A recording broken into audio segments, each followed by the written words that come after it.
Welcome, everyone, and thank you, Jean Gasco, for that wonderful piano music. Jean plays piano and sings quite often at the church in Ocean Park, and we're really happy she does. I'm Louise Dobbs. I'm the Director of Music of the Church in Ocean Park. Great to see you all, and I'm happy to say that my colleague, Dr. Kim Harris, and I are going to sing together, which we haven't done since before you know what, COVID. So this is Dr. Kim Harris. So, hi everybody, glad to be here again this year. And let's see. Now, everybody, you're going to be on mute, but we still would like you to sing with us, right? Yes, yes. And we're so glad we get to sing in harmony. Yes, we do. Here we go. I'm on my way. I'm on my way to freedom land. To freedom land. I'm on my way. I'm on my way to freedom land. To freedom land. I'm on my way. I'm on my way to freedom land. To freedom land. I'm on my way. Great God, I'm on my way. I'm on my way. I'm on my way. I won't turn back. I won't turn back. I'm on my way. I'm on my way. I won't turn back. I won't turn back. I'm on my way. I'm on my way. I won't turn back. I won't turn back. I'm on my way. Great God, I'm on my way. Now if you don't go, don't you hinder me. Don't you hinder me. If you don't go, don't you hinder me. Don't hinder me. If you don't go, don't you hinder me. Don't hinder me. I'm on my way, great God, I'm on my way. I'm on my way. I'm on my way to freedom land. To freedom land. I'm on my way. I'm on my way. Oh, to freedom land. To freedom land. I'm on my way. I'm on my way to freedom land. To freedom land. I'm on my way. Great God, I'm on my way. Oh, sing that again, Louise. Here we go. I'm on my way. Great God, I'm on my way. Do one more time. I'm on my way. Great God, I'm on my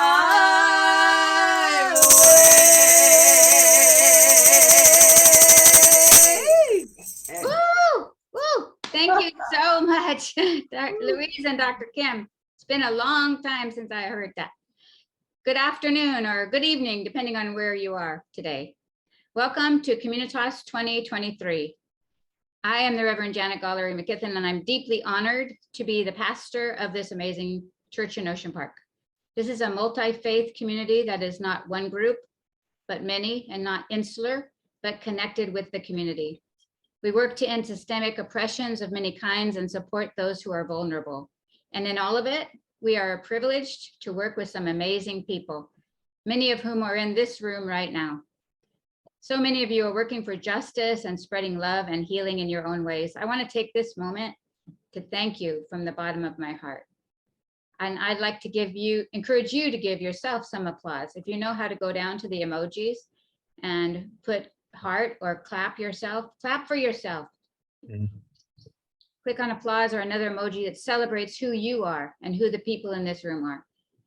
Throughout this evening, please make use of these emojis so people know they're appreciated. We are trying to be interactive in a community as well as we can virtually. You can also use the chat function to express yourselves.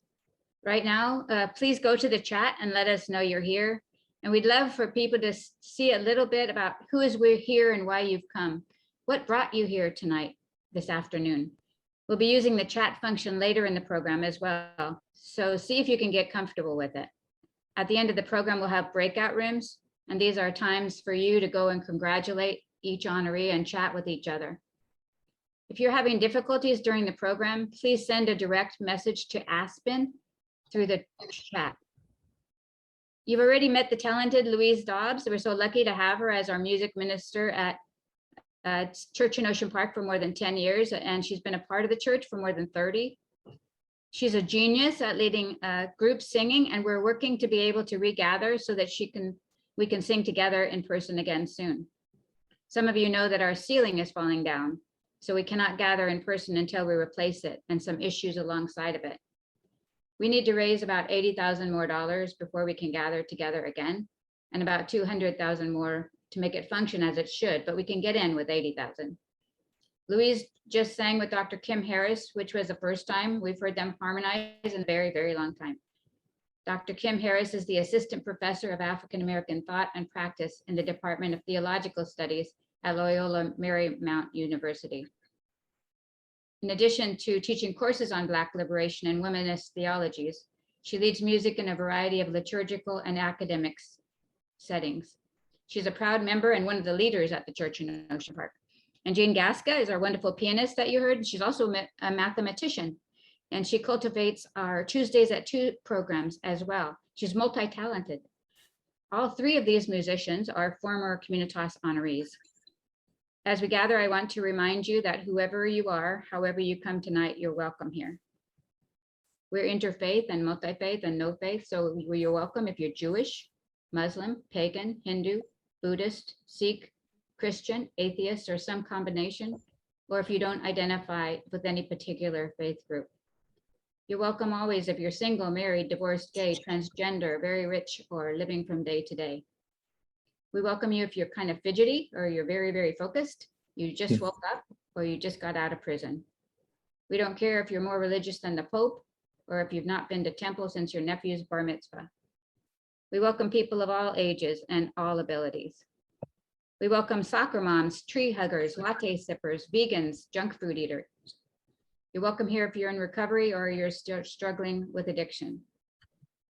You're welcome if you're in a bad mood, a great mood, you forgot why you are here, or you're very excited to honor these incredible people. You're welcome to Communitas with the church in Ocean Park. We want to begin by acknowledging that most of us right now are sitting on stolen land. In Santa Monica, the land was taken violently from the Chumash, the Quiche, and the Tongva peoples. We acknowledge the harms of genocide, forced assimilation, enslavement, and destruction at the hands of US colonial settlerism.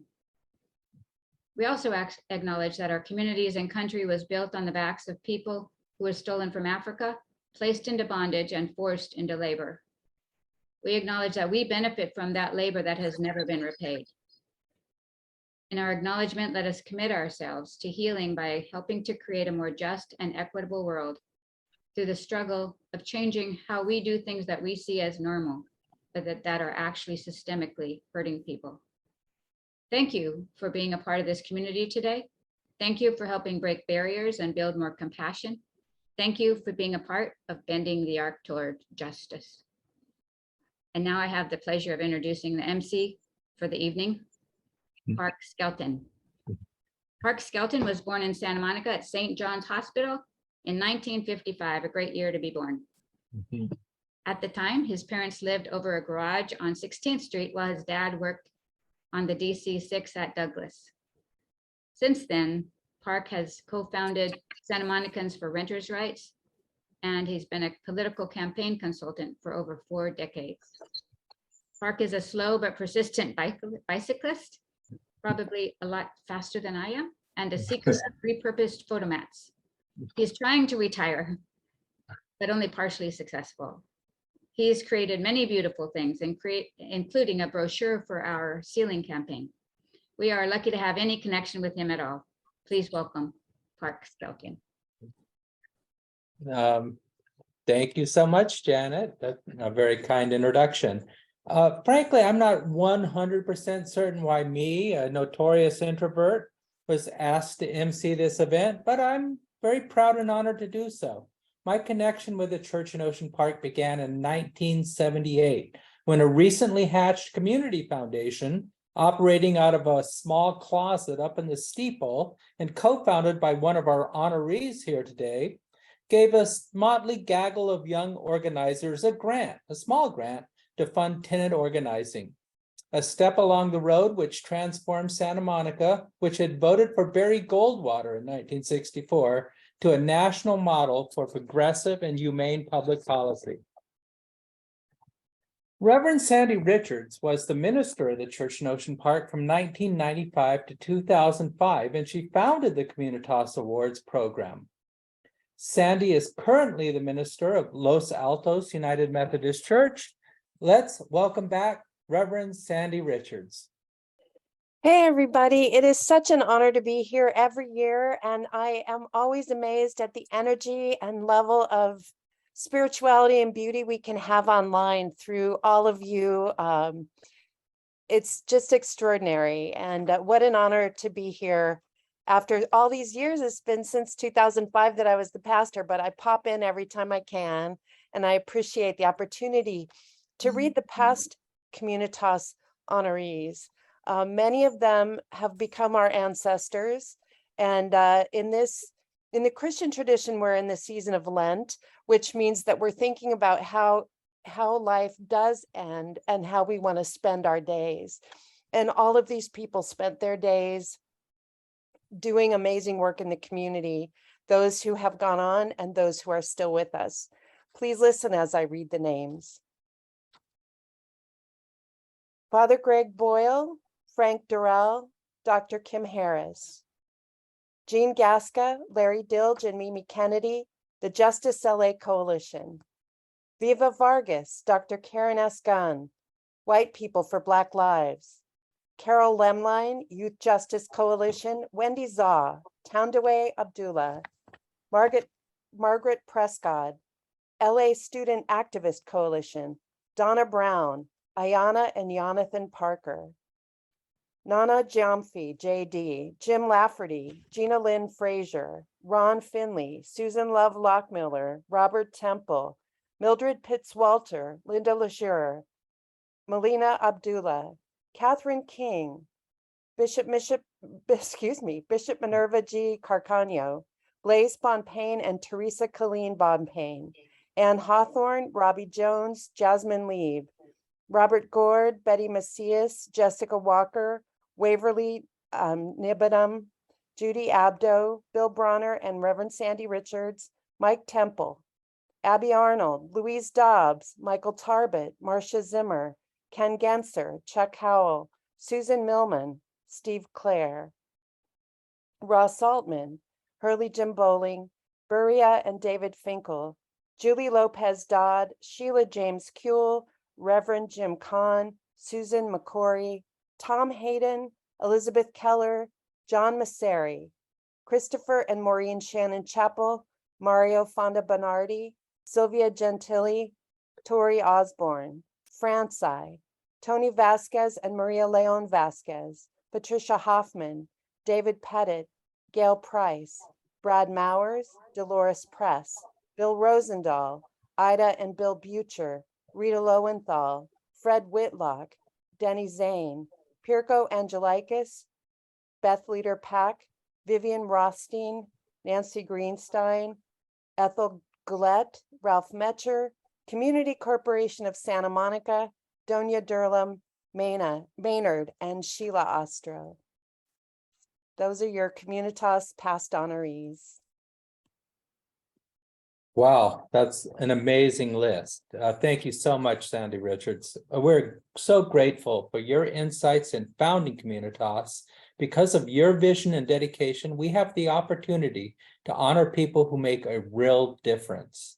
Communitas brings us people who have done what many people don't think is possible.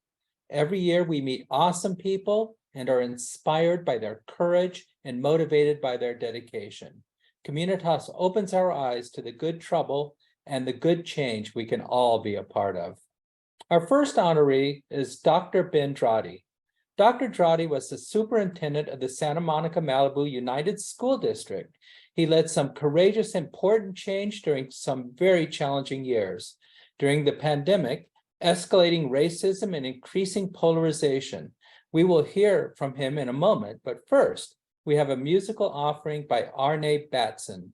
Arne Batson is a Grammy-nominated singer, songwriter, and song leader who uses music to create spiritual pathways for health and wholeness while advocating for progressive social change. Her dedication to racial and environmental justice is an extension of her work with the internationally acclaimed ensemble Sweet Honey and the Rock. And boy, am I a big fan.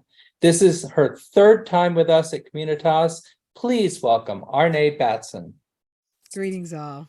I'm a huge fan of Sweet Honey, so we hear that. I'm so excited to be here again with you. Thank you so much for thinking of me and always inviting me and including me. And one of these days, we're going to be in person where hugs are involved. Let's all take a breath and let's continue to rise because of it all, in spite of it all, because that's what we are here to do.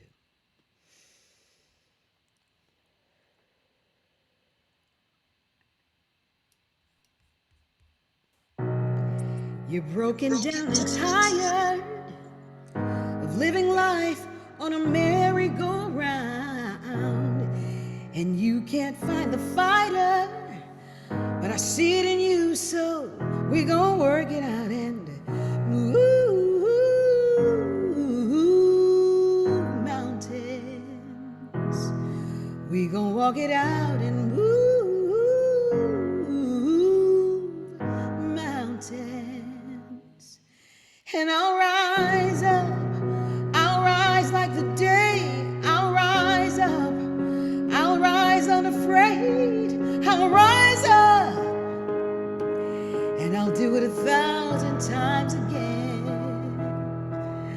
I'll rise up, high like the waves, I'll rise up, in spite of the ache, I'll rise up, and I'll do it 1,000 times again. For you, for you, for you, for you. When the silence isn't quiet and it feels like it's getting hard to breathe, and I know you feel like dying, but I promise we'll take the world to its feet and move mountains. Bring the world to its feet and move mountains. And I'll rise up, I'll rise like the day, I'll rise up, I'll rise unafraid, I'll rise up, and I'll do it 1,000 times again. For you, for you, for you.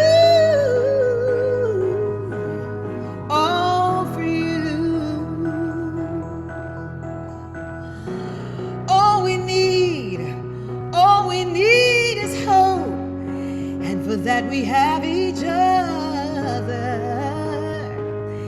and for that we have each other. Yes, we will rise, we will rise, we'll rise,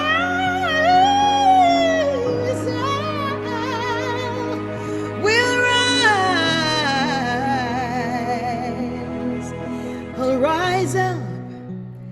Rise like the day, rise up, in spite of the ache, I'll rise up, and I'll do it 1,000 times again. We'll keep rising, high like the waves, we'll keep rising, in spite of the aches, we'll keep rising, and we'll do it 1,000 and 1,000 and 1,000 times again. For you, for you, for you, for you. Let us rise in rebirth. Let us rise in renewal. Let us rise in reawakening. Let us rise in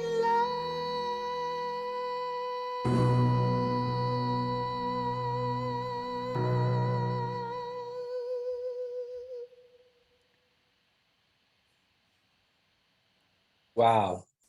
Thank you so much, Arne Batson, for your gorgeous and inspiring music.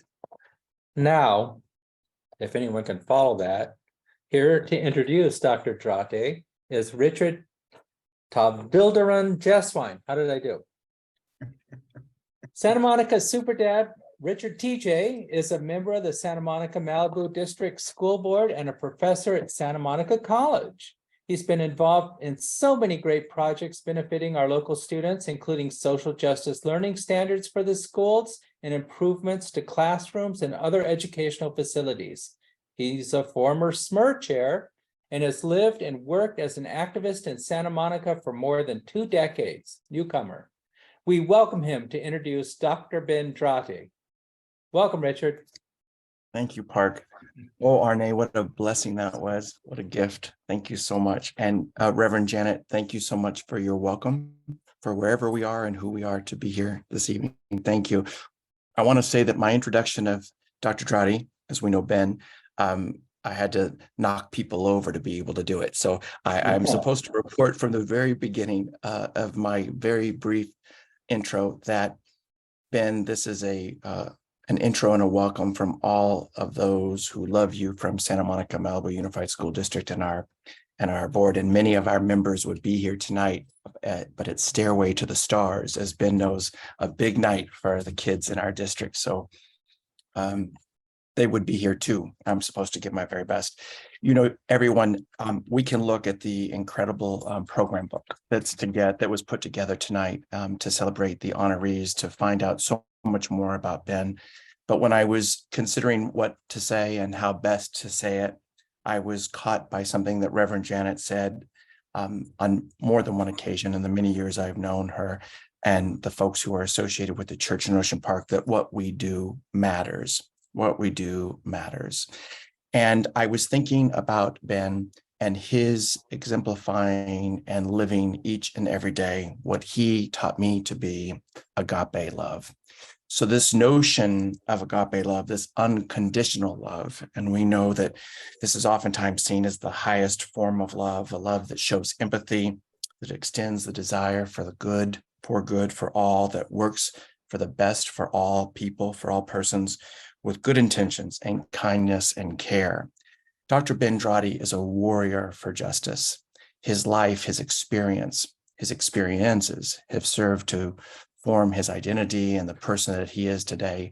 And he came, and every day that he worked here in this community, he provided himself as a gift to those who were looking for greater opportunities. And as a lifelong educator, Ben was looking for ways to ensure that all children, no matter where they are, who they are, and if they were in a good mood or a bad mood or where they're at, right, Reverend Janet, that they had a place to come to school and to engage in the search for themselves and for greater opportunities.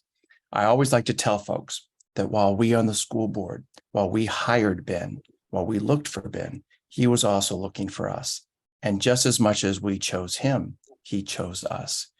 His work with American cultures and ethnic studies, curriculum, the social justice learning standards, and really bringing the work to the day-to-day aspects of running a school district are phenomenal and are exemplar. Help me out, someone. Exemplar. Well, you know that word. I'm having a hard time. I'm nervous. Every single day, Ben would bring it there. Advancing and improving the human condition for all people is what it says in the program book that the honorees tonight. I'm so proud to call Ben Drati my friend and a brother. He is what the late Jordan would call a warrior for justice. And there are times in this life, Park said I'm a newcomer. That's right. I don't have the 4 or 5 decades like Park does and others, but in my short life, I have come across many people, and I mean most truly, most sincerely, that Ben Drati is the real deal. He is someone who is in the room, working for children, working for the community. And it's just a great honor to see him tonight. And even though he's left us and gone to a different school district, we know that he continues the work. He continues the work. And we're just happy that you are here. You are a blessing and a gift. Thank you. Thank you. Thank you, Richard. I do miss you, and we got to make sure we get that lunch going. Hey, I am more than humbled and just honored to be recognized with this award, Communitas Award. And then listening to the names of the people, the previous awardees, it really, I still have goosebumps. I'm a shy person, so I'm going to try to get through this without, getting too emotional or anything like that. But I do appreciate this. The Church of Ocean Park, I've always respected the work that you do, and you wouldn't know this, but I guess you do. My father was an Anglican bishop, and when we came from Uganda, United States, and he joined the Episcopal churches here. And if you don't know this, but within the Episcopal and Anglican Church, there was a battle taking place that where they can accept different groups or people in there, like the LGBTQ and so on. And the whole institution was fractured, and my father chose a side of allowing freedom, allowing everybody to come. So to see the church and to have visited you and attending the interfaith breakfast, everything that you do, and the truth that you just mentioned right now, I'm definitely impressed, and I am honored to be recognized by you, and to be recognized by you. One thing about education is the institutions, the important institutions that hold up our democracy and your human rights are being eroded. It is frustrating seeing churches being leveraged in certain ways against social justice and inequity, but seeing the Ocean Park, Church of Ocean Park, dive into the truth and want to dismantle that gives me hope. So thank you for what you're doing there. Another institution that's being attacked right now is public education, and as you can see what's happening throughout the nation, people wanting to ban books and things like that. I didn't realize how serious this matter was until I left Santa Monica, Malibu, because I think in Santa Monica, Malibu, we're so progressive there. We're so progressive there when we brought on these issues and the content that we wanted to shift. It was welcomed. Even though we saw resistance here and there, but by and large, most people accept what we were doing. But seeing in a different place how tough it is to talk about these things, it really does have me concerned. So I appreciate the district for their acceptance of the need to change education to support all students. And then the allies that support the district, like the Church of Ocean Park, and all of you in this room that support the Santa Monica Unified School District, Santa Monica Malibu Unified School District, I will continue to support them because they will need you. You guys are going to have to be the bright spot in the nation to speak the truth and to enact what needs to be enacted in educating our students. I will do my best in Bellflower over there where I am, but I just know the road there may be a little tougher talking about these issues than here. And so it is comforting sometimes coming back here and seeing the work you guys are doing and seeing what you honor, and it does make me feel good. And the work, and then lastly, the work that we did in Santa Monica, Malibu just wasn't about me. I had a very, very passionate, talented school board. As you can see, Richard Television Chesswin. It was, when I applied for the job, I think I was one of the only assistant soups. The rest were probably superintendents that came in. But the marriage, the relationship, the connection was immediate. I recognized it, and the board recognized it, and we were kindred spirits and wanted to do this work together. So there's no way I could have done any of that work without the great board that we had there. And Richard Richard was there from the beginning and all the way to the end, and the rest of them were as well. And also the principals, the staff, then the community partners like yourself, CRJ, and all these different organizations that partner with the district. It was comforting, and it really did help us move the needle. And so I encourage all of you to continue doing the work, and thank you for this honor. And I was remembered it, and I do see the awards here. There's an award from there's a certificate from Ted Lieu. So thank you for that. There's also a certificate from the city of Santa Monica that signed by Glenn Davis. So I appreciate, definitely appreciate all of you and honoring me. And I won't be a stranger. I'll continue to come back and visit you all. And my hope is that we have a partnership between Santa Monica, Malibu, and Bellflower. We can continue to collaborate together. So thank you. Thank you. Yeah.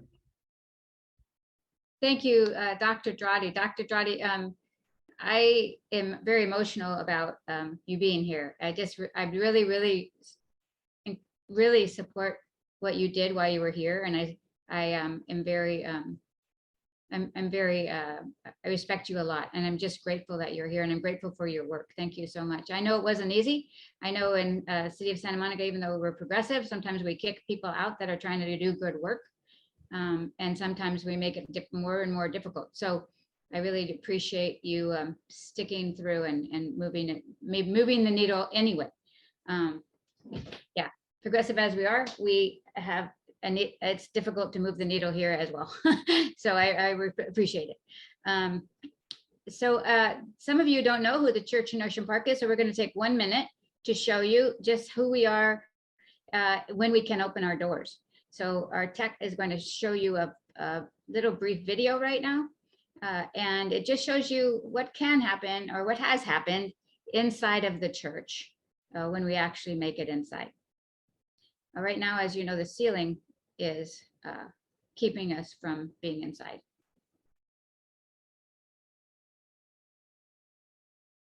This was created by Lavmondo, who is later going to be singing for us.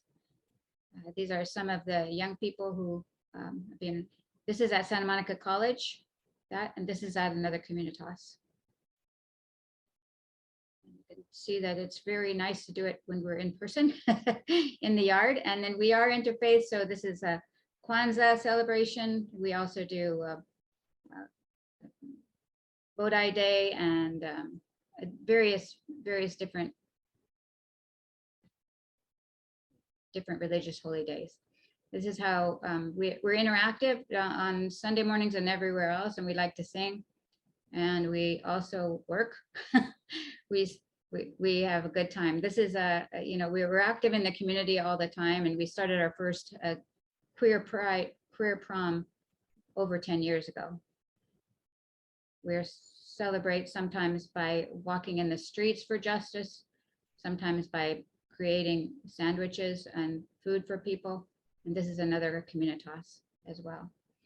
If you're interested in helping us to open our doors, please put in the chat an amount of money that you would like to donate on top of what you've already given. I know you're all been so generous already, but if you have an amount you would like to give, we only need 80,000 more. It sounds like a lot, but we've raised 125, and that's a lot for us. We're getting close to what we actually use for our annual budget. So please donate what you can. We would like to get back into the building and open the building to the community.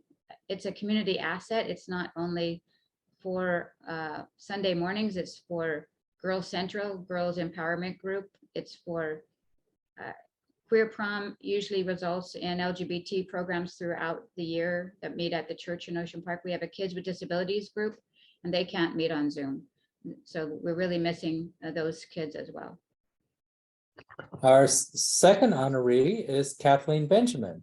We first honor Kathleen Benjamin with a musical offering by the music director of the church in Ocean Park, Louise Dobbs. Welcome to the virtual stage, Louise Dobbs. Good. Well, I'm very happy to sing a song in honor of Kathleen Benjamin. Kathleen wanted to have a song by Burt Bacharach, who, as you may know, is no longer with us. But here is a song that I've chosen for Kathleen. Oops. Called, and everybody's heard this, I'm sure, What the World Needs Now is Love. So this is for all of you, and especially Kathleen.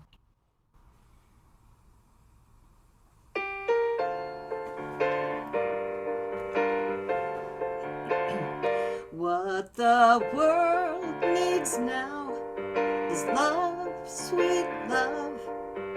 It's the only thing that there's just too little of. What the world needs now is love, sweet love. No, not just for some, but for everyone. Lord, we don't need another mountain. There are mountains and hillsides enough to climb. There are oceans and rivers enough to cross. Listen, Lord, enough to last the end of time. Whoa, whoa. What the world needs now is love, sweet love. It's the only thing that there's just too little of. What the world needs now is love, sweet love. No, not just for some, but for everyone. Lord, we don't need another meadow. There are cornfields and wheat fields enough to grow. There are sunbeams and moonbeams enough to shine. Listen, Lord, if you want to know, oh, oh, oh, oh, oh, what the world needs now is love, sweet love. It's the only thing that there's just too little of. What the world needs now is love, sweet love. No, not just for some, but for everyone, everyone. It's for everyone.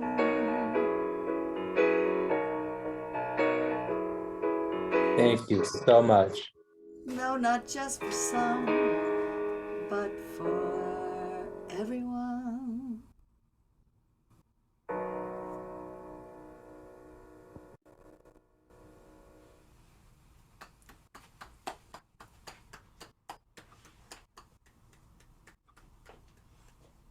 Thank you so much. That was beautiful. Kathleen Benjamin is being introduced by one of the most generous, dedicated, and courageous friends of the church, Carla Fantazzi. Carla Fantazzi is the park director of Virginia Avenue Park. I remember when that was a supermarket. But anyone who has interacted with her knows that she is much, much more than that. Carla goes out of her way to provide resources, often advocating for people who are undervalued and underserved. Carla Fantazzi will introduce our next honoree, Kathleen Benjamin. Well, thank you very much for that very kind introduction. I am incredibly honored to introduce our next Communitas honoree today, Kathleen Benjamin. As director at Virginia Avenue Park, I've had the great pleasure of working with so many dedicated community members who share their time and vision to enhance the lives of Santa Monica residents. Kathleen stands out as one of the most dedicated in elevating the spirit of community. She has volunteered countless hours over the years, benefiting Santa Monica and its residents. A Santa Monica native, Kathleen has been an advocate for cross-cultural understanding and giving back to her community. This civic engagement is a family tradition. Her mother was known for her generous spirit, and Kathleen's sister, Flo, served as the Virginia Avenue Park Advisory Board member for over 10 years and was and continues to be a mentor to VAP's Black Parent Group, our Parent Connection Group. The program has an excellent affirmation of Kathleen's community contributions. I highly recommend that you take some time to read over it. but I'd like to focus on 3 examples from my personal experience that demonstrates how Kathleen embodies the spirit of the Communitas Award you are bestowing upon her today. I first met Kathleen over 12 years ago when the Unity Festival came to Virginia Avenue Park. At a time when racial discord and gang violence were prevalent, the Unity Festival was designed to build cultural understanding among the area's diverse residents by highlighting programs and supportive services that strengthen the community. All members of the community were involved in the festival, from youth helping to organize activities to local performers. The festival lived up to its name of unity by emphasizing the importance of civic engagement, promoting the idea that together we can all make a positive difference in the community. The Unity Festival truly embodies Kathleen's worldview and personal vision. She is a connector and works to bring people together to make a positive impact in the community. I can attest to that because I'm a recipient of her connections. In 2019, Kathleen was a part of the community advisory group for the Belmar History and Art Project. She, along with other longtime Black community members, offered guidance and provided historical information about the many African-American residents displaced by the construction of the Civic Center in the 1950s. Artist April Banks created the impressive sculpture, A Resurrection in 4 stanzas, and interpretive signage for the historic Belmar Park, which I hope you have all had the opportunity to see.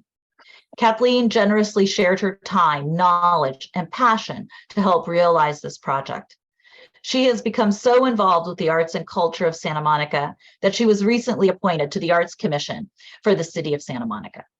Congratulations, Kathleen. It was during the pandemic that I truly came to understand Kathleen's generosity of spirit and commitment to her community. The pandemic, which we will never forget, brought us all online like we are this evening. Kathleen volunteered to help with the city's economic recovery efforts by being an active participant in the Economic Recovery Task Force. One of the many initiatives to support economic recovery in Santa Monica was the creation of a commercial kitchen for food service workers who wanted to start their own food businesses. The desire for a kitchen was not a new idea, but one suggested by community members for years and highlighted in the PICO Wellbeing Project meetings. Kathleen, who had her own and potentially has her own very successful food catering business, brought much to the conversation. She was an active participant in the weekly meetings, religiously participating in them, where the group developed the goals and vision for the kitchen. And she single-handedly proposed and then produced a Calling All Chefs weekly online series that spotlighted different local chefs sharing their entrepreneurial journeys. All are recorded and available online if you want to go check them out. Kathleen didn't stop there. She also mentored several local residents who started their own food businesses out of their own kitchens to support themselves during the pandemic, giving them advice on how to streamline their menus and also personally supporting their ventures. I'm happy to say that thanks to Kathleen and others, that the Virginia Avenue Park Commercial Kitchen will be a reality, hopefully at the end of this year, fingers crossed, that we get through all of the plan check and everything. These are just 3 examples of Kathleen's contributions to the Santa Monica community. I am sure many of you will have your own examples to add. Kathleen lives her values of giving and sharing. She demonstrates that we can build community through engaging in festivals, creating art, or sharing food. Diverse communities can come together to learn and share cultural traditions, whereby we see that we share more in common than not. Thank you, Kathleen, for sharing yourself and being a role model to all of us. Congratulations.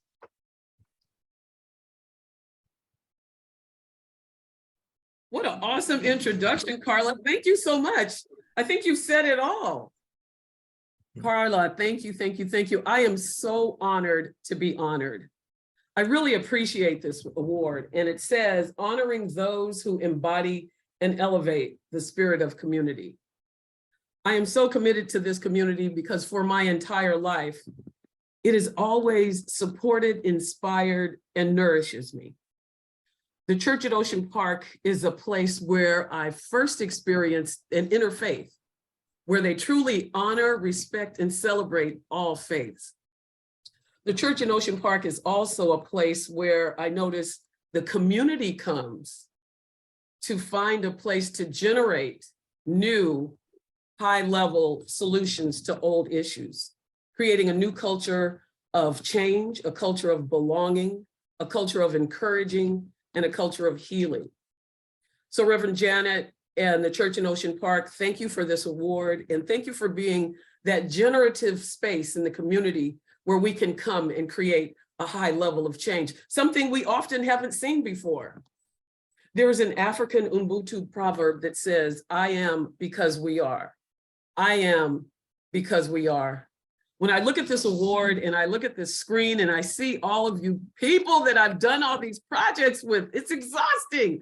Oh my God, all the meetings, the collaborations, the phone calls, the festivals, the fundraisers, the prayers, the concerts, the tours, decades of activity. It reminds me of what we've done, and it reminds me and makes me very mindful that we have more work to do.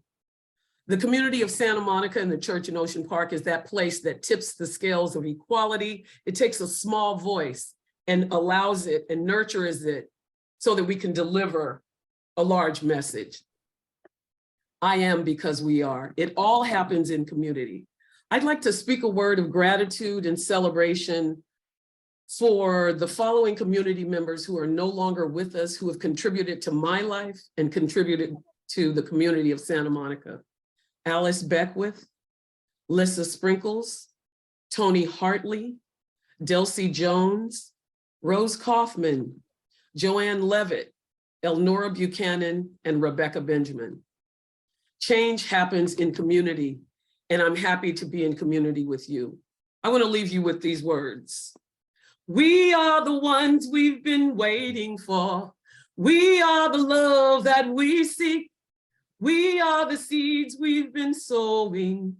We are the harvest we reap. We are the harvest we reap. Thank you.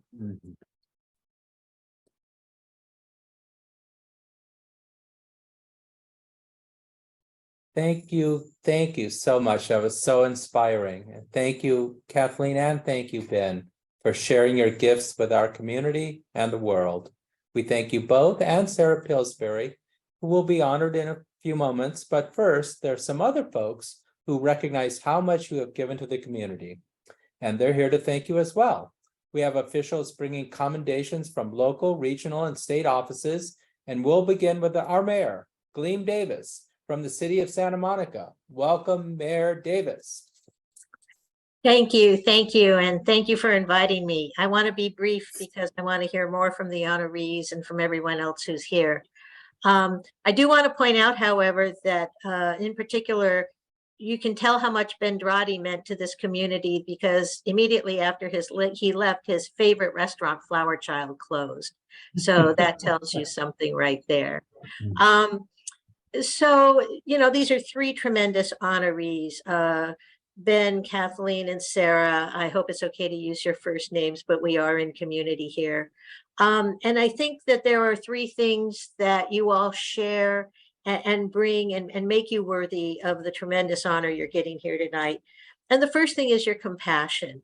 Each and every one of you looks beyond yourself and puts yourself in the shoes of other people and really has that kind of empathy that helps to build community, hence being honored with the Communitas Awards. Sadly, today, so many people are more focused on what's going on in their own lives, what will help them, what will make their path easier. And you have eschewed that and decided to do what will make other person's paths easier. And that is very hard to do and very noteworthy. And we are eternally grateful for that. The second thing is that you are all truth sayers. You know, unfortunately, in this world, we live in a time where the truth is often, shall we say, misplaced. And that makes it so difficult to have honest and meaningful conversations, and almost impossible to solve the challenges that we face on a daily basis. If we can't speak the truth to each other and we can't be truthful about what we see and what we know, then it's really impossible for us to make meaningful progress. And so the fact that you three, in very different ways, bring your truth to our community means a lot. You know, Ben, I just can't think of a more honest, truthful person in the education field. You were faced with a number of challenges from people throughout the community, and you spoke your truth, and you spoke the truth of the students with whom you were supposed to be taking care of. And I think that really made a difference to folks in the school district. Kathleen, in the time I've known you, you have always brought your truth to whatever situation it is. And sometimes that truth is hard to hear. We all have history that we wish we could go back and change. But the truth that you speak helps us get past that, helps us recognize it, helps us address it. You know, the intentional misdeeds of the past can only be addressed with equally intentional progress. And you are a beacon for that. And Sarah, your operations in the political world, you understand that elections have consequences. And certainly in Santa Monica, we have been experiencing that recently. And so your willingness to step up and help people of good faith and good character become active in the political field means all the difference in the world to so many people. There are people, unfortunately, who can't participate in the political process, and so they entrust their well-being to those of us who are in elected positions. And your willingness to support people who bring a progressivism and idealism, and in all honesty, that compassion and truth to the job of being an elected official really means a lot to me, and I think everyone else in this community. So I really just want to say how lovely it is to be here to participate in honoring all three of you here this evening. And most importantly, I think that beyond the honor you are experiencing here this evening, which of course is well-deserved, I hope we can all honor each and every one of you every day by living up to the ideals that you demonstrate, to the models that you've been. If we can be half as good as you are, we will be just fine. So thank you very much, and congratulations to all three of you.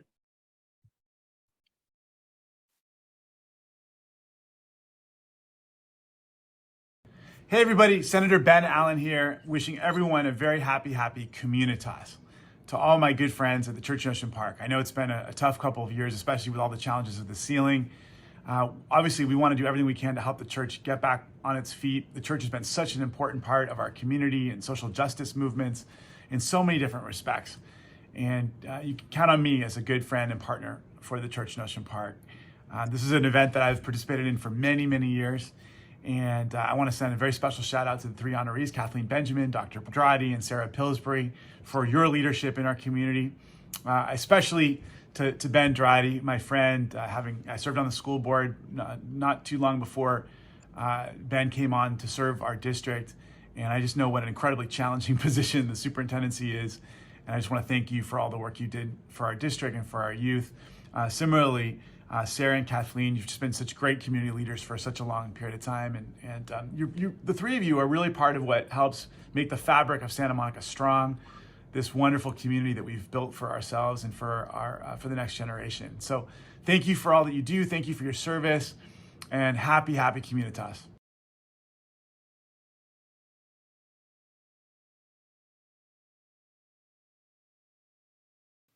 Hello, I'm Congressman Ted Lieu. Thank you for inviting me to speak at the Church in Ocean Park's annual Communitas event. I want to thank all of you for participating today. Special thanks to the organizers of this wonderful event for creating a space to honor outstanding individuals who embody and elevate the spirit of the community. The honorees all deserve recognition, and I'm pleased to acknowledge their hard work by providing each of them with a certificate of congressional recognition. Congratulations to Kathleen Benjamin, who has served in many capacities to help the city of Santa Monica and its people, including in her role as the president of the Santa Monica Area Interfaith Council. Congratulations to Dr. Ben Drati, the former Santa Monica Malibu Unified School District Superintendent, who was instrumental in bringing social justice standards to Santa Monica Malibu schools and made the school system more equitable. And congratulations to Sarah Pillsbury, the co-founder of Liberty Hill, which is a philanthropic organization that provides funding for organizations that change people's lives and systems for the better. Thank you to all the honorees being recognized in today's event. You help make our community and world a better place.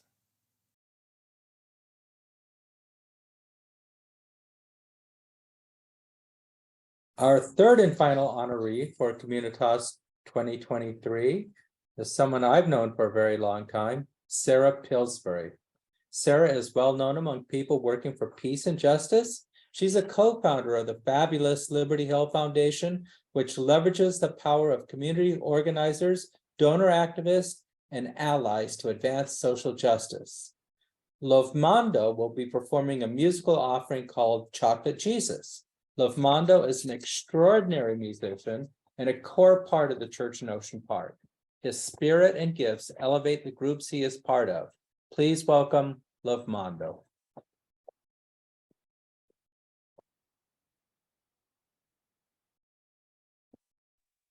Well, hello there, everyone. Nice to be part of another Communitas, and it's great to be back at the Church of Ocean Park, or church in Ocean Park, I suppose. We had a little bit of technical difficulty at sound check, so I'm just going to see if this works, and if it doesn't, and in fact, I'm almost inclined to do what Louise Dobbs asked me to do, which was to do this a cappella. But let's just give this a try, just in case. Does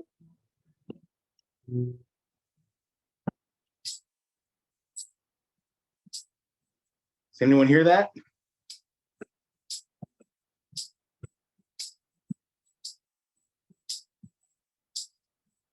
No, we can't hear the guitar. All right. Can't hear the guitar. Daggone it. Well, that's okay. Let's see if this works.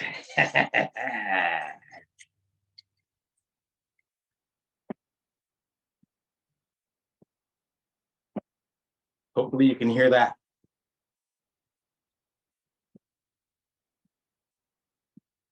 Well, I don't go to church on Sunday. Don't get on my knees to pray. Don't mess around with books of the Bible. I got my own special way. Yeah, I know Jesus loved me. Maybe just a little bit more. Get on my knees every Sunday at the elderly's candy store. Yeah, it's got to be a chocolate Jesus. Made me feel so good inside. Yeah, it's got to be a chocolate Jesus. If you want to keep me satisfied.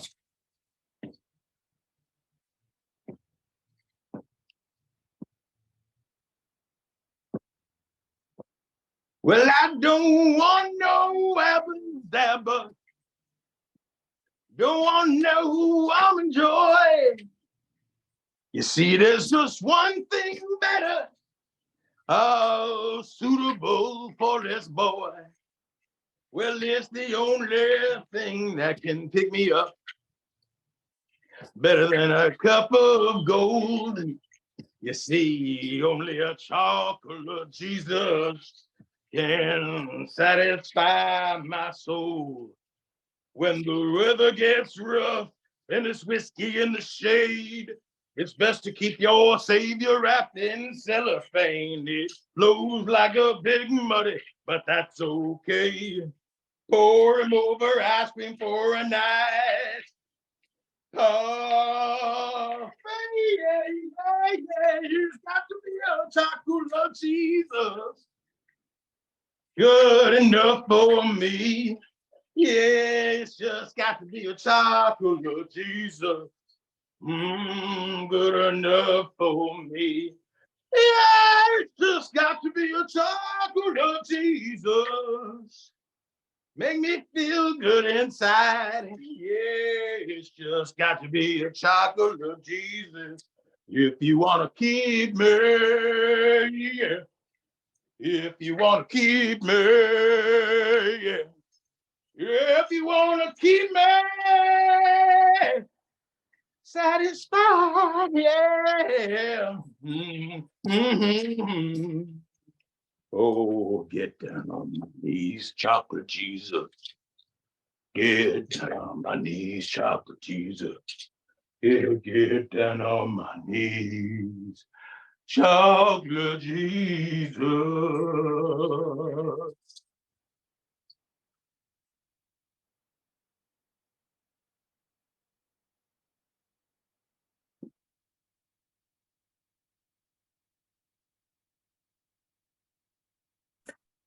Sarah Pillsbury will be introduced by Margarita Ramirez. Margarita has a long history of helping to create positive change, spending 41 years for the Liberty Hill Foundation as the director of grant making. Margarita is very familiar with the second floor closet room of the church in Ocean Park when Liberty Hill was just forming. Please welcome Margarita Ramirez.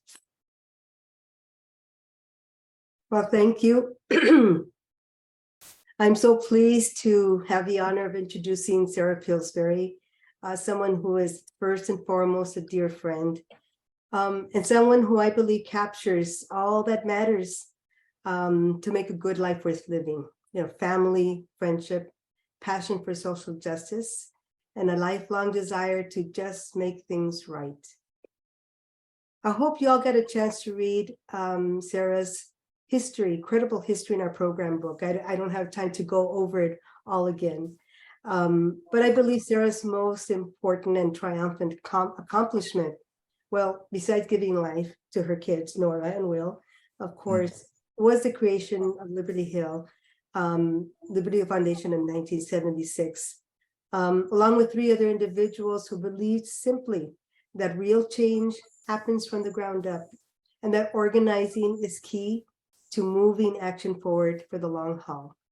As an activist, Sarah recognized that there was incredible energy, vision, leadership at the grassroots, but very little in the way of funding resources that would make their work effective. The idea of creating a community-based foundation with active and generous donors, with a community funding board of activists that would actually decide the grants for social justice work, was innovative and incredibly needed. And it remains innovative today. Among foundations, you just don't hear of it much. That foundation, Liberty Hill, was started up in the church in Ocean Park. And it acted as a beacon for a gateway for organizing startup organizations that were building up leadership and coalition work for a range of important causes. This is the place, the church in Ocean Park, where I met Sarah, and when I was hired by Liberty Hill in 1981. I was an activist from the East Side and actually had very little connection to Santa Monica or Venice or to anywhere actually west of the 405 freeway or west of the Yali River. And so I learned a lot from both Mary Jo Van Mock, who was the founding director of Liberty Hill, and Sarah Pillsbury, who provided a steady and long-lasting introduction to the importance of people from all walks of life coming together to build new ground for movement building. The church in Ocean Park is where we met many community activists, but Sarah was very special and a strong leader. I had never met someone so dedicated and loyal as Sarah, and quite humble in her own way. Sarah was always open for good conversation and a healthy debate. She's sharp with a quick quote, and I love her quotes. She's got quotes for everything all the time, and has the best sense of humor. She is compassionate, curious, extremely generous with whatever she can contribute, most especially with her time. For Sarah, family comes first, always. But that family is large because it includes her kids, her family, her friends, community, and all that it touches. She carries her load, and I am forever grateful that I can count on Sarah to somehow bring it all together with love and grace. So congratulations, Sarah, for a lifelong commitment to social change And I'm very, very, very pleased to introduce you.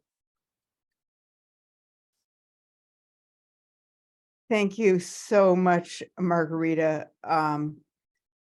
Thank you for being a part of this evening. Thank you for your incredibly kind words. Thank you for all the support over the years. You know, it's so meaningful. I've learned, she mentioned humility. I've learned at her, it's from people like Margarita, and also our couple of our executive directors who I know are on. I'm having trouble seeing everyone is on, but I know Mary Jo and Michelle is on, and Shane wanted to be here, so unfortunately Tori couldn't. But and I think that one of the things about the strength of Liberty Hill is that it was started by we all had our children together, so at the same time we were building trying to build community, we were building our families. I really want to thank the church for this honor, but most of all, it's hard to go back and forth between the Zoom and what I've written down, but I want to thank you for opening your doors to Liberty Hill, as you've done for so many for over almost 100 years. This is where the activists gathered to save the pier. Gleam was sort of bringing back, it was Park mentioned, I think this is the community, they supported Goldwater, every once in a while, people I'm just going to say on the other side, they shoot themselves in the foot. And they sure did when they decided at one point that they needed to tear down the pier, because that was really part of the beginning of the change. And then Denny, who I see on the call, Denny and Park, with the Santa Monica for renters' rights. Yes, we gave you some money, but the church was also, a home to you, a home to sojourn.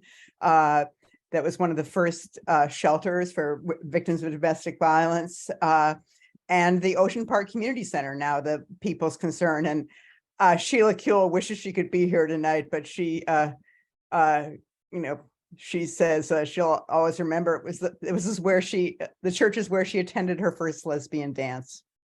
Anyway, so it was naturally when Mary Jo von Mock, our first executive director, was surveying community-based organizations in LA, she came to the church and she met Jim Kahn, who I think is with us tonight. By then we were close to launching, so she asked the church if they might have office space, and indeed they did. So as Margarita was saying, it was a small room upstairs with only a window. The only window was a small piece of stained glass we could push open for a little air, but we loved being at the church. Our missions were so in line. We so believed in helping incubate other social justice organizations, and right from the beginning, it felt like home. It was fun the last week to sort of catch up a little bit with Jim and also with Judy Abdo. I asked him because part of what fueled, I think, a lot of us back when we were younger is naivete and ignorance, right? We didn't know how hard things would be, right? We didn't necessarily know things we were doing were hard at all. And I asked him what he thought, and he said, oh, he thought we were visionary. And it's like, as I said later in the call to Judy, we didn't think of ourselves as being visionary. I mean, the streets were full of people saying power to the people, right? And that's just what we wanted to do. I mean, it wasn't enough to give away money. We had to give away power. We had to, and that's what we've done, and we continue to try to do. Anyway, still, I recognize I do recognize what Liberty Hill has become in this community, but,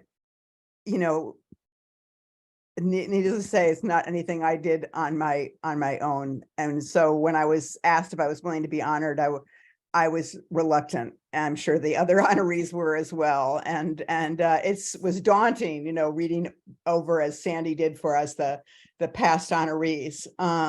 And even the language that was in the letter, the letter I got from Janet, you know, that we were people pushing for change who took bold risks. I don't know if we really thought they were bold. I mean, I think that most of us we were lucky that, I mean, I'm not a religious person, but I think that we were lucky. We were really blessed with, as so many of us here, with just that sense of wanting to make things right.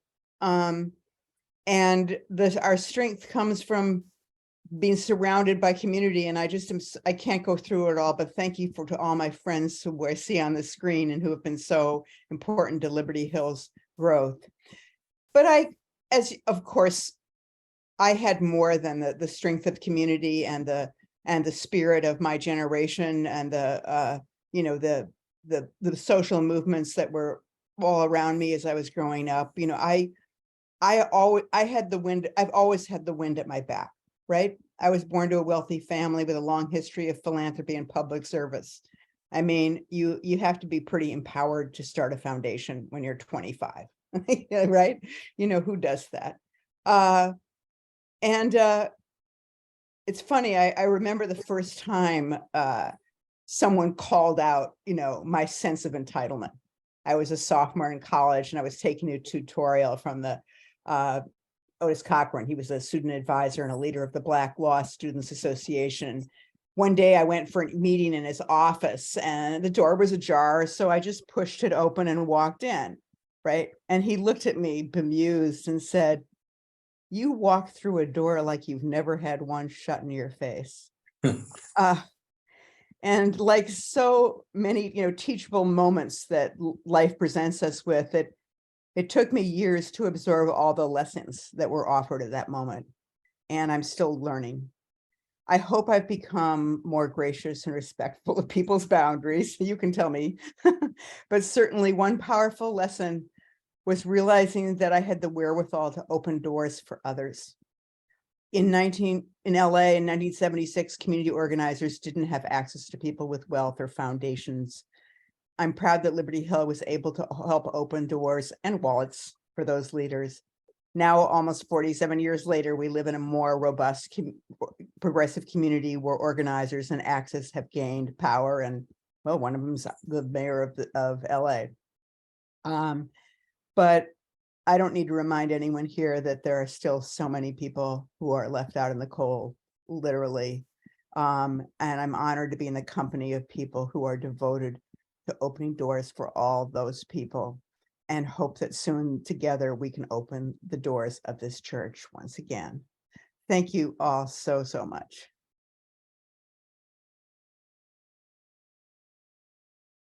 Chaplain Joseph.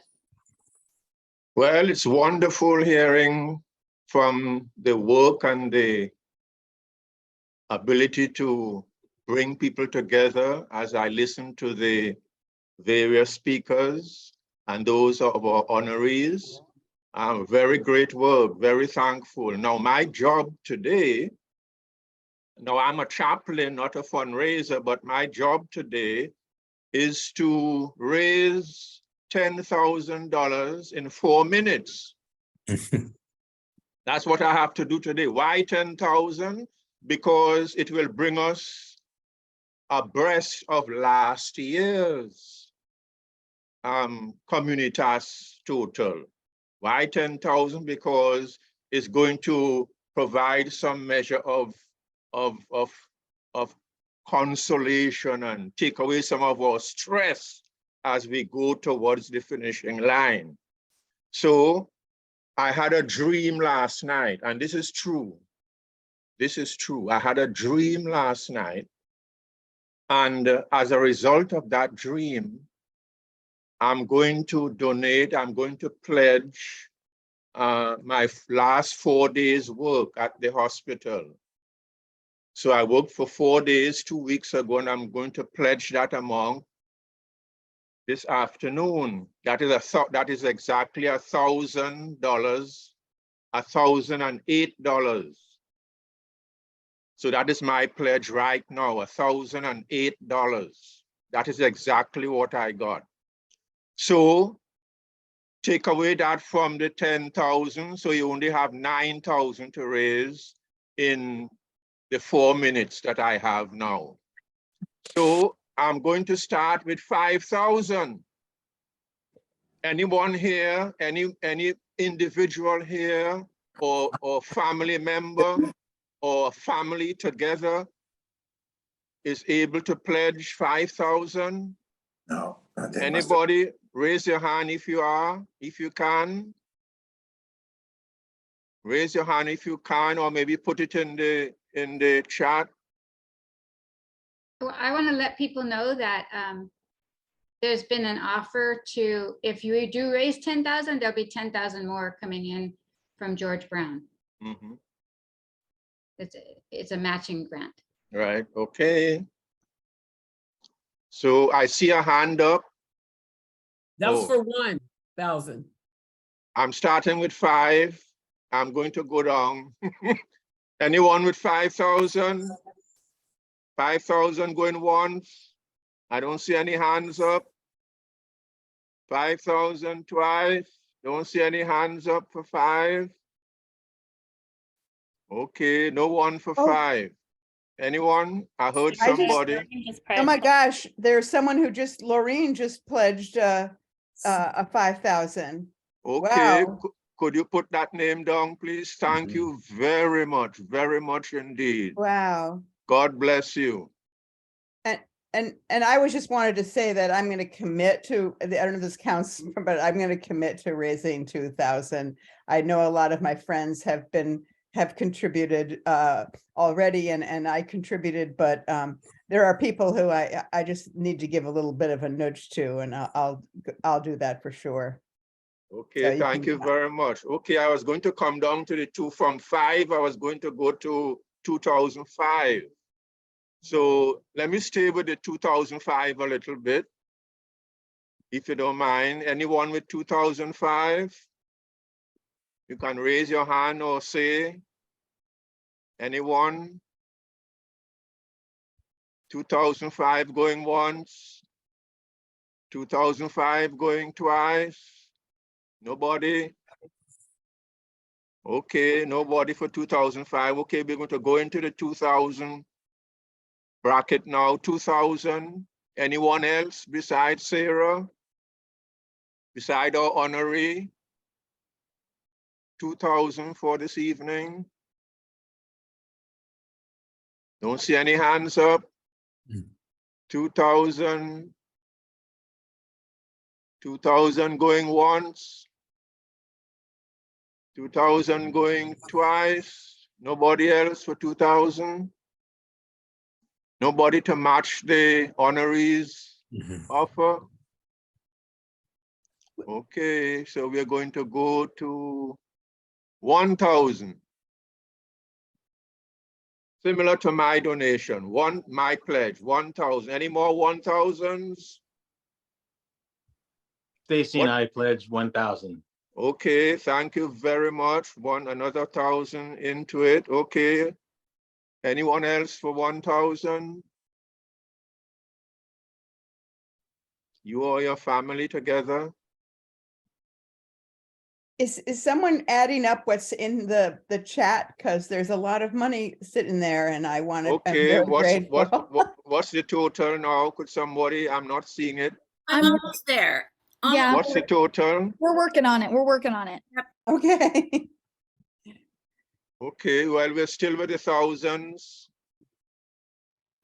Anyone else for 1,000? 1,000 going once? 1,000 going once? 1,000 going twice? What's our total? Okay, we I go to just saw Carol 500. O'Neill with her hand up. Was that for 1,000? Carol, is that for 1,000? Yes. Thank you very much. Thank you very much indeed. Okay, what's our total now? Do we have a total?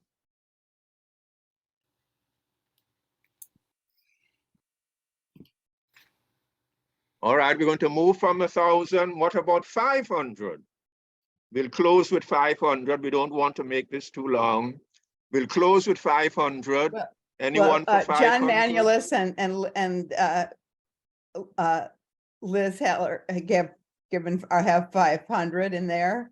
Okay. And Catherine King added another 500. So that's in the okay. So thank you very much. And then Susan and Steve. Susan and God, Steve. 500 too. 14,000, maybe 14,500 with okay. the 2,000 to be raised included. You're at about 14,000. Thank you, Allison. Davis said 5 and Gleam Davis said 5 and somebody at 500. And somebody Okay. And Michelle and Rod said 500. Michelle and Rod. So Okay, 500. Chris and Maureen said 500. So I think we're there, but yes, I think we passed the 10,000. Thank you so much. We've surpassed the 10,000, I think. Yes. 14, is it? You It's can about still donate. 14. You don't have to stop. Yeah. Okay, so thank you all very much for that wonderful support and donations. We didn't have much time, but in the time that we had, we surpassed the 10,000 that I wanted to raise. So thank you all very much indeed. What a wonderful group of people. Give ourselves a round of applause. Thank you, thank you, thank you. God bless. Okay, so that's my 5 minutes. Wow, this whole event has been so truly inspiring and a powerful, powerful reminder of just how important it is for a community to have a place to meet, to talk, strategize, console, and to celebrate. That's been the essential role of the church in Ocean Park for decades now, helping smash through the ceilings that have prevented people from achieving justice. But Reverend Janet, that smashing through the ceilings thing wasn't meant to be taken literally.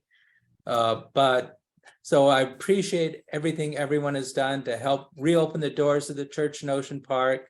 Thank you for supporting the Communitas 2023 awards and the incredible, valuable, irreplaceable church in Ocean Park.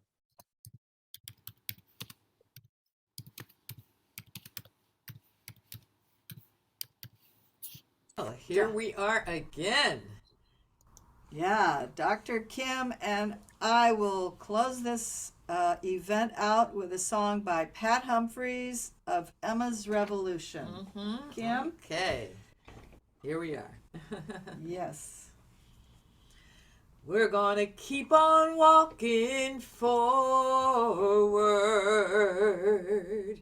Keep on walking forward. Keep on walking forward. Never turning back. Never turning back. We're gonna keep on working for freedom. Keep on working for freedom. Keep on working for freedom. Never turning back. Never turning back. We're gonna reach across our borders. Reach across our borders. Reach across our borders. Never turning back. Never turning back. We're gonna keep on singing loudly. Keep on singing loudly. Keep on singing loudly.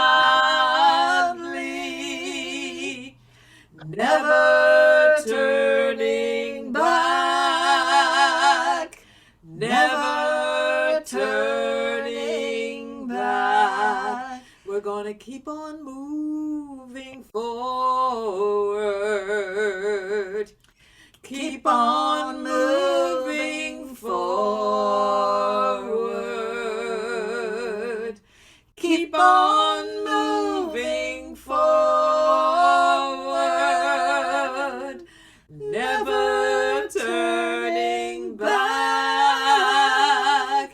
Never turning back.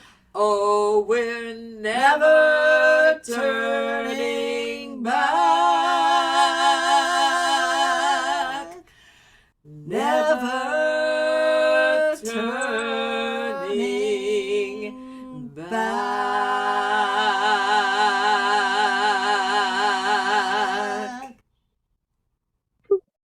Thank you. Thank you.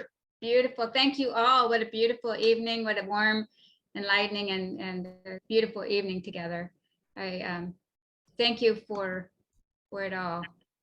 And now I just want to thank a few people before we go.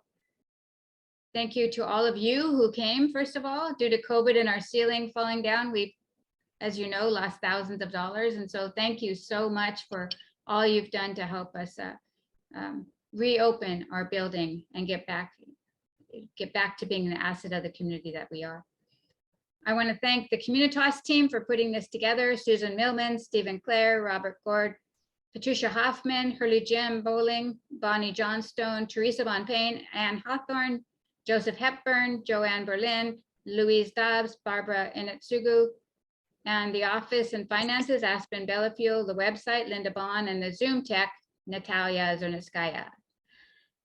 And we were honored to have someone who has made life better for many through his dedicated political work, Park Skelton. Thank you, Park. We love music here at the Church in Ocean Park, and so we appreciate the musicians, Louise Dobbs, Dr. Kim Harris, Arne Batson, and Love Mondo. Thank you all. And we thank our presenters, Carla Fantozzi, Richard Tahalvilderan, Zeswin, and Margarita Ramirez. Thank you so much. A very special thank you, of course, to our honorees, Kathleen Benjamin, Sarah Pillsbury, and Dr. Ben Drati. We couldn't do what we do without our sponsors, though. We are grateful for the generosity of the following sponsors of Communitas 2021. Thanks to our sponsors and our friends. Most of all, I'd like to thank each one of you for making change possible. Our traditional closing now is carry on. So we're going to say together, first of all, we unmute ourselves. All of us unmute. We do this in chaotic fashion. And we hold hands around in a big circle around wherever you are. And we're going all the way up to the Bay Area to hold hands with Sarah. I don't know where else. We're holding hands in Portland, Oregon with Beth and Colette. And I don't know where else we're holding hands with. So, and we say together, carry on. 1, 2, 3. Carry on. Thank you. Thank you all. Oh my God, look at Joanne and Angela. Hey, Dr. Drati, wonderful to see you. Oh, it's so awesome seeing you guys here. It's nice to two people. Yeah.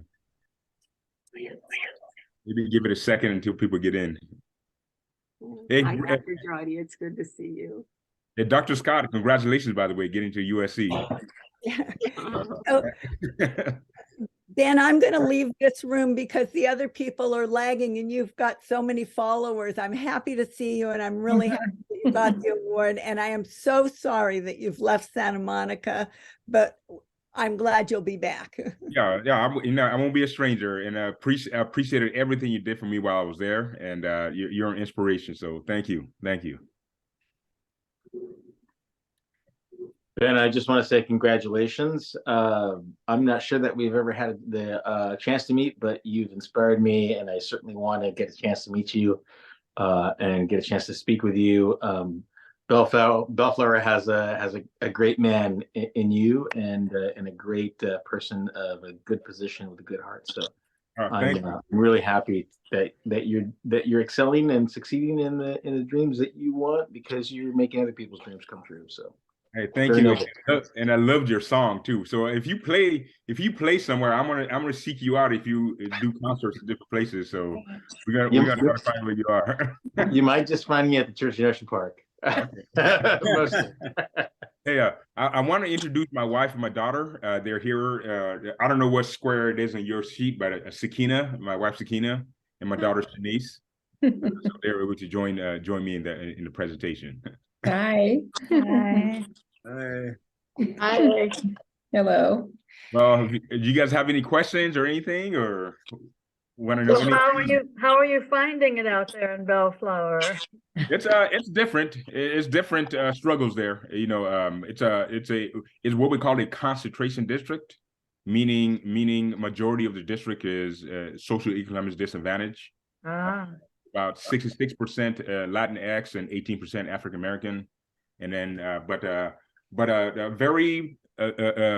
community that's hardworking, but you know they got their struggles, but I think that there's some great opportunities to do some wonderful things there. I told everybody before I left Santa Monica, Malibu, my interest there really has to do with what I want to try to do with my legacy and my life and things like that. And not that I was trying to, it wasn't about abandoning Santa Monica, but I am an impatient person.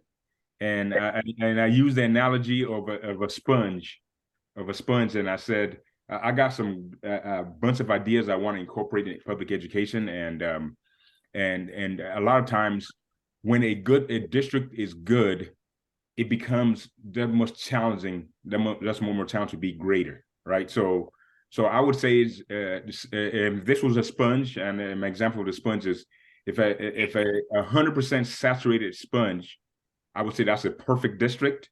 I would say Santa Monica, Malibu is 70% saturated, and if I was to take this ideas and pour it into a ground and put the sponge over it, it's going to take, but it'll take time. But Bellflower, I would say, is 40% saturated. The information they will suck up much faster. To me, that was, and I am seeing that. And that feeds my soul. Well, they were obviously very smart because they hired you. So I see a lot of potential there. Yeah, thank you. No, I appreciate it. I made a lot of great friends in Santa Monica and Malibu, and you guys, you'll definitely see me around. So that's great. We're looking forward to seeing you in April. Yeah. So Ben, what unfinished business would you like us to take up now that you're leaving us?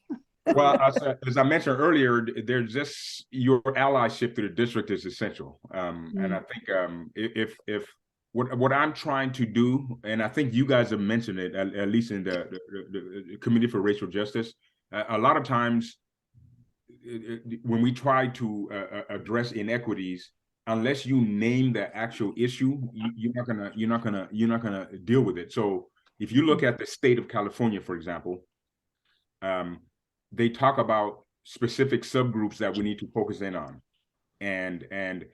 but financially, there's finances put forth to try to support the students, but in their naming of they mention English learners, right? Rightfully so, and there's an actual strategy for English learners. There's you can name it and then you go apply it, and because of that, that subgroup does better than any other subgroups. They mentioned foster youth with some strategies and things like that, but everything else, Latinx, African American, they name it under socioeconomic disadvantage. Right. So if you think about it, that's kind of broad. What is specific towards those subgroups within there? And unless you name it, that's going to be trouble. So what I recommend for you all is you got to name the issue and go after it. And that's the only way you're going to peel the onion back and figure out what it is that you need to do. And people like yourselves, the community like Santa Monica, can push on that. And also it can be from the state level, or you're a powerful force here. You're connected to so many government officials and all that. But to me, that's an area that education has failed in not naming the actual issue. Because the minute you name it, you're automatically going to try to find action research and things that you can go address. But to just but people are shy. People are gun shy. They don't want to say, let's focus on Latin Hispanics because the Hispanics need this. Let's focus on African Americans because African Americans need this. You just can't put it under socioeconomic disadvantage and leave it at that, because that won't be specific enough to address the needs. But see, that is just the thing too, Ben, that they really have helped Latinx by saying with the ESL, because that's where all the dollars go, English learners. And you know, it's unfortunate because our kids, as Sylvia said one time, do kind of fall under Ebonics, but there's a group of folks who don't want to address that as well. But so what would you say, what are we gonna name it? I'm interested in what we specifically will name it for African American kids, because those are the children that they say are at the bottom of the totem pole. So how do we name that? Because, you know, this district wouldn't even say racism until CRJ hit the scene. So you tell us what to name it and we'll name it and we'll start. I would say it as that. I think as the district or any district develops an action plan, I would say the question of specifically what are you doing for African Americans and what do they need? Just ask those questions specifically for Latinx and English learners. Remember, they even with the Latinx I'm talking about, or the Hispanics I'm talking about, are more of the second generation. You know, the same they have the same challenges as African Americans, but English learners, everybody is clear on that. They have a specific focus in on that, and as a result, you see the results. Yeah. So what I would say is, when LCAP comes, when school site plans come, and all that, you gotta ask that question specifically. What are you doing for the African American student or the Latinx student? Got it. And now, don't get me wrong. Some people might not have an answer, but that's okay. You want them to go look for the answer. Well, right? obviously they haven't had the answer in all these many years. I graduated in 1975. They still don't have an answer. So, you know, I just want to say congratulations. Happy that your beautiful wife has allowed you to come and be with us in April. Thank you, Mrs. Thank you very much. This is our warrior. I know he's your warrior. He's definitely your warrior, but we need him every now and then because this is rough out here. So I just want to thank you, Ben, for just being there for us all the times that you have been. I was really surprised when our school district had hired you. I was there, and Anahara and I were eating our hors d'oeuvres, and we were like, do they know who they hired? Yeah, we were shocked. We didn't really think they understood who you were. But I knew who your circle. I knew Sylvia Russo. I was like, oh yeah, they really don't understand. So I'm glad that we were able to get some things accomplished, and I hope that you'll be there with us as we continue on this path. Absolutely. And then lastly, the only other thing is we need to also demonstrate that this focusing on those specific students doesn't take something away from somebody else. Right. It's actually strengthening. It's strengthening democracy and strengthening our ability to coexist in this world. So I think the messaging has to switch to that. And this is what Angela, you'll see, because I teach some classes at USC to superintendents, and I always talk about the achievement gap. I'm even not calling it an achievement gap. I'm starting to name it an engagement gap, because this is really about relevance and relevant learning. And if things are relevant, people will buy into it. But but a lot of times our students are exposed to curriculum that is just they don't see themselves in it. They don't see the connections. They don't. So that has to change. Is there some? I think you also. Just wondering. Sorry, Andrew. I think you also mentioned, if you're saying the advice to everyone was also that parent piece, right? You got to get buy-in by the parents on how they can have their children be academically successful, right? Don't you have thoughts on that? Yep. Yeah. So I think we need to be very. What I'm realizing in this whole journey is that parents are not monolithic. Let's just say that. Robbie, I think Robbie and I were talking the other day about just that concept of academic language that Silver Soul was talking about. Even if we were to come out and say, look, we need to, we know language is a issue, and it's been a historical challenge from inception of slavery and so on. When the slaves were freed, no one really went in and tried to work with the students or the community to say this is the operations, instead of saying you speak bad language or you speak, all of a sudden that person's identity is tied to some things. And that's why you get this whole concept of, I'm not going to sell out because you're oppressed me. You want me to speak like you and talk like you. I'm not going to sell out in that way. And you don't respect my identity, and you think my language is bad. That means my parents, this is how my parents speak. They speak in it, so you have to separate that and then say, look, it's okay to or communicate with your friends and your family in this way, but in the business world, this is how you communicate, and don't assign a value to it. That really communicating that. And I bring this up to address your question, Angela, is that even our African-American parents may not understand that. You're going to run into a buzzsaw talking about it. You'll be like, what are you talking about? What, so how do you then bring the parents along to say, look, let's not fight each other. We want the same thing. Let's not fight each other internally because we got bigger fish to fry here. But if we can't even get together on how to approach this thing, it's going to be hard to convince everybody else what's needed. So there has to be a huge education of the parents on that. Jean. Hi. So I was a math and science teacher for 40 years. I taught between 3rd grade and 12th grade, and also I taught at UCLA for 8 years. Oh, wow. As a lecturer.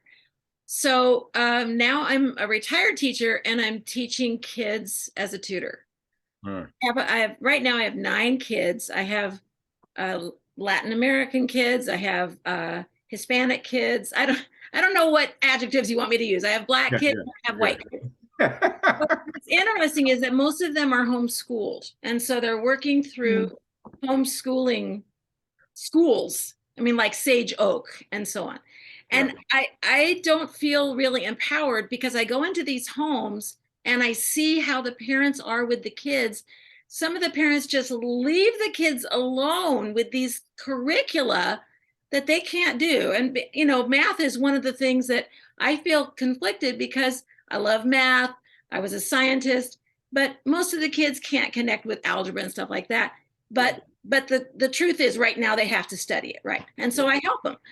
But the problem is that some of the parents just leave these kids alone. And so I feel very disempowered because I tutor with an agency, and the agency says, you cannot mess with the parents. You can ask them to do this, create an environment for them to do homework. And can you do this? Can you do that? I had a boy, I'm sure he was autistic. I'm sure he needed an IEP. And I could not ask her about it because of the rules of the charter school. It drove me crazy because this boy needs services. So I don't even know where to go with this. Do you have any ideas? You saying this is a charter school or? Charter schools, all of them. Wow. For homeschooling. You have to have a home base for homeschooling now. Wow. That's interesting. See, this is not a knock. I don't believe in charters because of that kind of stuff. They're independent, right? And the teachers there, I taught in charter schools in South LA for 10 years. The teachers are not protected by the union there. And I didn't even realize it till I got in trouble with some principals there because I have my own ideas about stuff. So what I would say is it's tough to get these parents involved, and it's like you said, that's the whole thing. The thing that you can control, I think, will be more of a. I'm gonna go back to the whole engagement piece. The whole engagement piece. How do you incentivize students to want to learn math, right? And I think there's ways to do that by incorporating math to solve some other social issues that they're involved with. Right? Well, actually, that's what I do. I do a lot of that. I do applications. Yeah. So if you focus on that piece and current events, gang fights, or stuff that's happening, you can one student I remember we did an assignment. It was, scattergram is essentially a slope of a line. You being a mathematician, and you can use scattergrams to make predictions and see patterns throughout.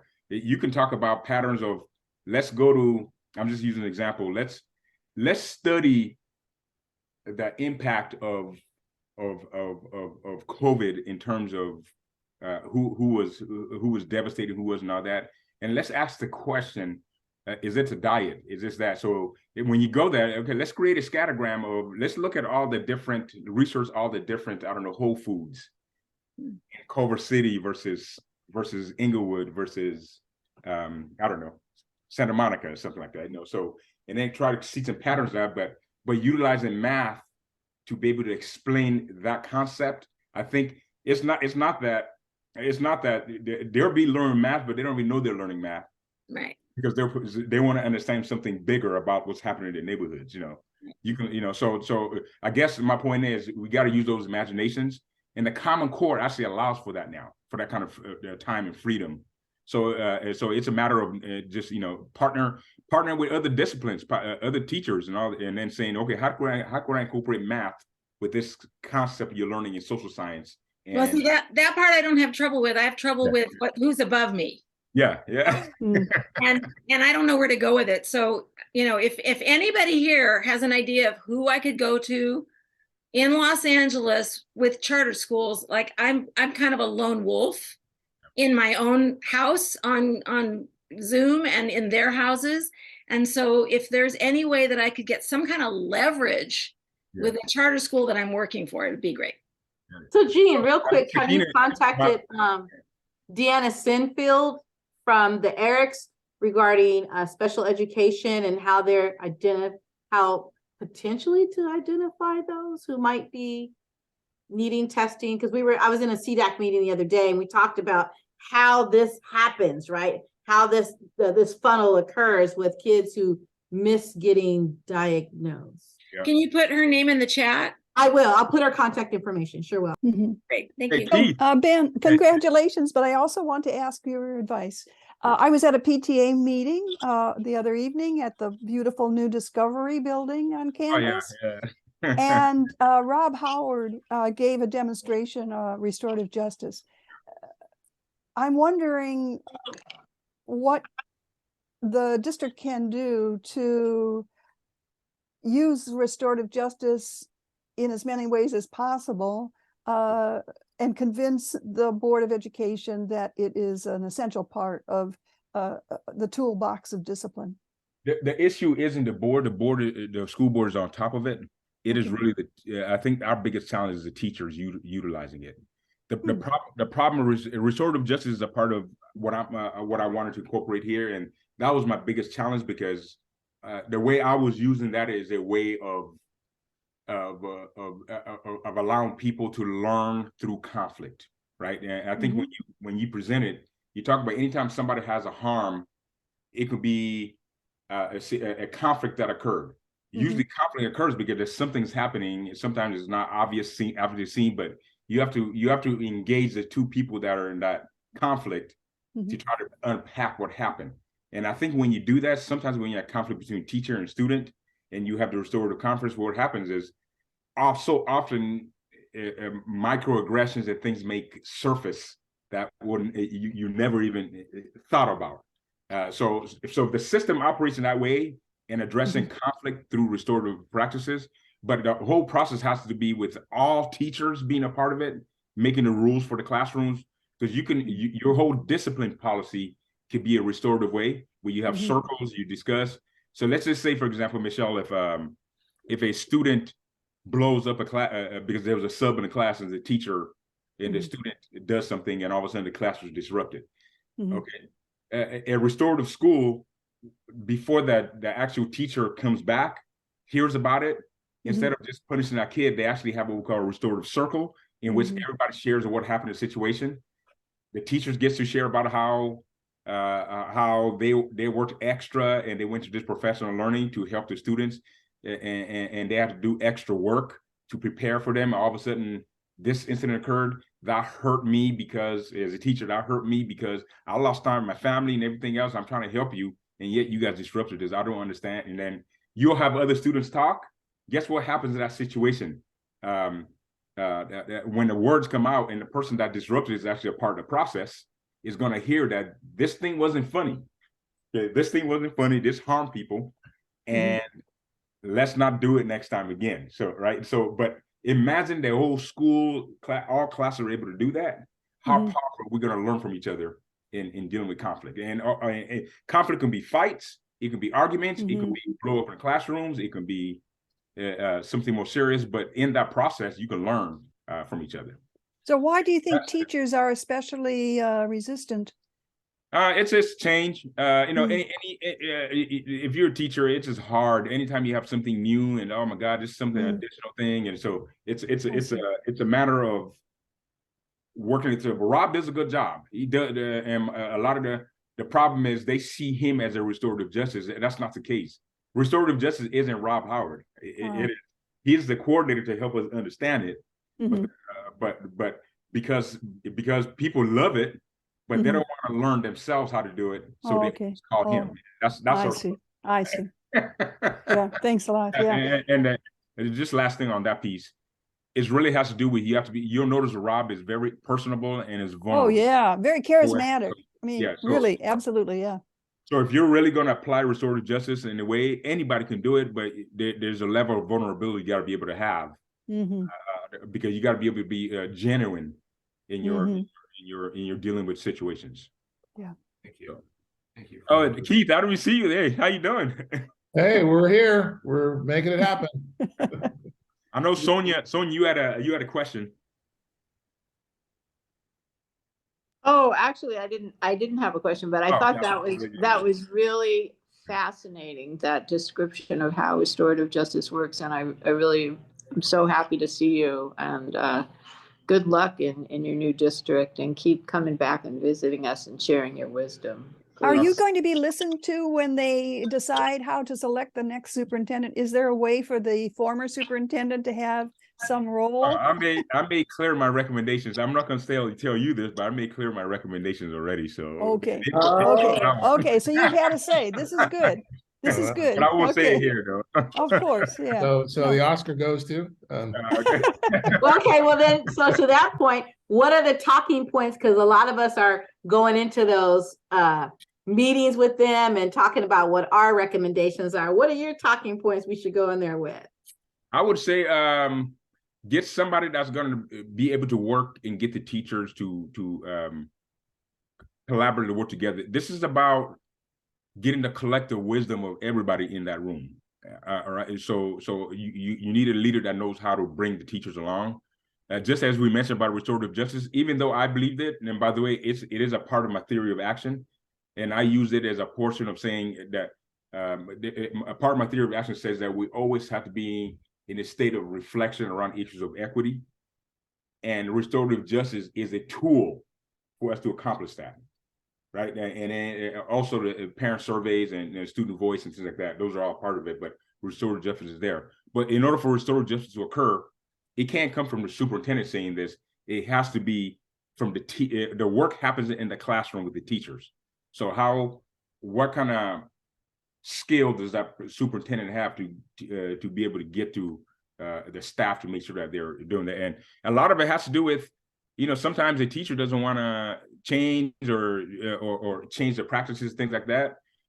There's ways to entice that by involving student voice, getting them involved. You get students to say, we want this and we want that, we want to learn this way, we want to learn that way. They're gonna speak up, and then that then motivates the teachers, and then you just kind of working it that way. So.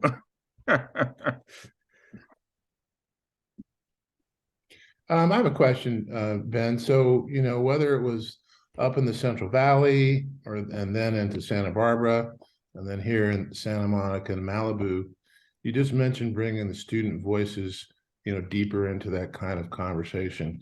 So in those four, distinct kind of geographic areas, now in Bellflower, I know you've only been there a few months, but can you talk about maybe that kind of legacy of student voices, or how that maybe has shifted or changed or whatever? Because we can hear this preamble of let's get the student voices, And I actually believe that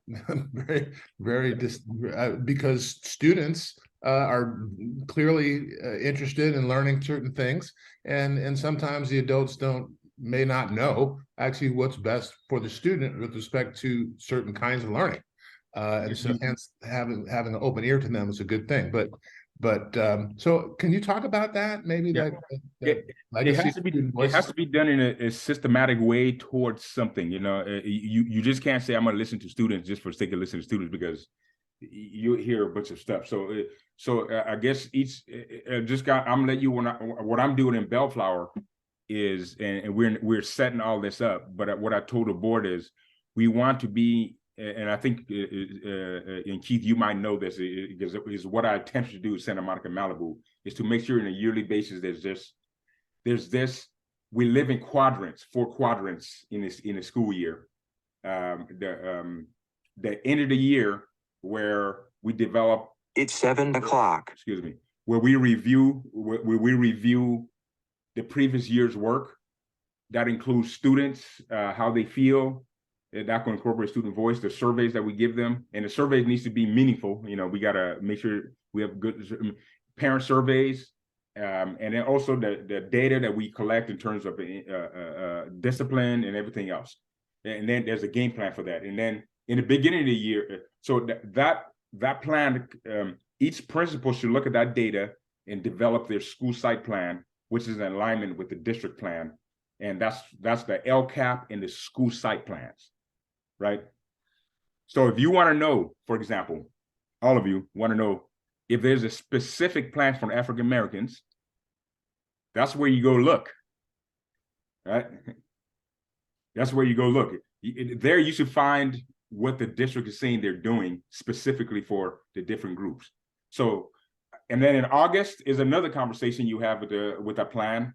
And we review the data and make sure we make commitments with the staff, right? And the principals have these conversations. And a part of that has to do with the data is you look at student voice, right? The infrastructure to collect the student voice needs to be a part of that conversation, right? So what are the students talking about? The students need to speak to the student needs to speak to the plan that you actually have for them, right? So it can't just be, hey, how are you guys feeling today? No, let's clean this up. We're trying to do this to you. What do you think of this? We want to incorporate the social justice standards. Why? This is why the social justice standards. And oh my God, we want this. Why aren't we doing this? Well, why aren't we doing this now? Well. Some people are doing it. We're trying to do that, but this is where student voice can come into play. Well, yeah, you need to go talk to your teachers. We want this kind of education. When professional learning comes around, we want teachers there. So my point is, if you're engaging in this quarterly conversation all the time, then you're going to continue to learn and get better and continue to add. I mentioned the 2 quarters. The other two meetings are happen in November, and the other one's in May. This is the midterms. You're checking the progress of these things, right?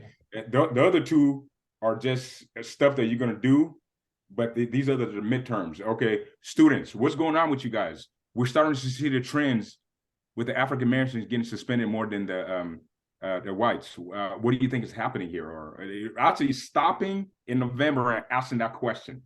Oh my God, we're continuing to see the achievement gap with the data that we have. What is happening? I say that to say sometimes that was difficult getting the data. Yeah. Right. Remember the fight to say, hey, I need everybody to do this benchmark. I need everybody to do this common essay so we can grade and all that. That is a struggle from teachers sometimes. Yeah. Because one of the things that I'm still hearing and seeing and doing things is that students have some existential crises right now that sometimes some might say that school districts maybe are not. I don't want to say prepared is maybe the wrong word to say, but these are existential crises that traditional systems aren't really looking at. And 2 of these crises are the crisis of social media, and then the crisis, the climate crisis, and there are young people that are really worried and concerned. And so, but are those concerns really known by administrators and staff and teachers in that way? But you have to create the conditions for those conversations to take place, and the infrastructure